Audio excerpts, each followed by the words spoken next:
సర్కారు చేస్తున్నటువంటి పరిస్థితులు ఏంది, సమైక్య రాష్ట్రంలో అనేకమైన గవర్నమెంట్ హాస్పిటల్ అన్నిటిని కూడా పట్టించుకునేటువంటి పాపాన్ని ఎవరు పోలే. అలాంటి సందర్భంలో మరి పేద ప్రజల బతుకుల గురించి పాట రాసిండు. నేను రాను బిడ్డో సర్కారు దావకానకు అని ఒక పాట కూడా రాసినటువంటి వ్యక్తి గూడ అంజన్న. ఇంకేంటి సార్, భద్రం కొడుకా కొమురన్న జర పైలం బిడ్డో అని రాజిగవరి రాజిగా అని ఒక పాట. ఏ పాట అండి? రాజిగవరి రాజిగా ఐలపురం రాజిగా. ఈ యొక్క పాటలో తెలంగాణ ఉద్యమంకి సంబంధించిన ఒక గొప్ప అనేటువంటి వర్డ్ కూడా ఉంటుంది సార్. ఏంటి సార్? మొత్తం తెలంగాణ గురించే. మరి అందులో ఏంటి సార్ అంటే, మరి తెలంగాణకు అడ్డుపడేది ఎవరు అంటే మేం కాదు అంటారు. మరి లోపల వెనక అందరూ తెలంగాణ కోసం వ్యతిరేకంగా పనిచేసిన రాజకీయ పార్టీలు ఉన్నాయి. అనేక మంది సమైక్యవాదులు రాజకీయ నాయకులు కూడా తెలంగాణ కోసం నేను అడ్డుపడతలేను, నేను జై తెలంగాణ అంటే నేను జై తెలంగాణ అంటారు.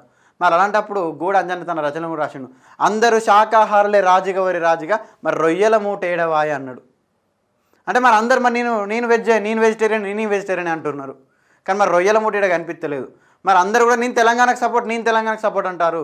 మరి మీ అందరి యూనిటీ ఎటుపోయింది, మరి ఎవరు మరి అని క్వశ్చన్ చేసినటువంటి వ్యక్తి గూడ అంజన్న. పూర్తి వీడియో కోసం కింద ఉన్న లింక్ని క్లిక్ చేయండి లేదా T1 అకాడమీ ఛానల్ని సందర్శించండి.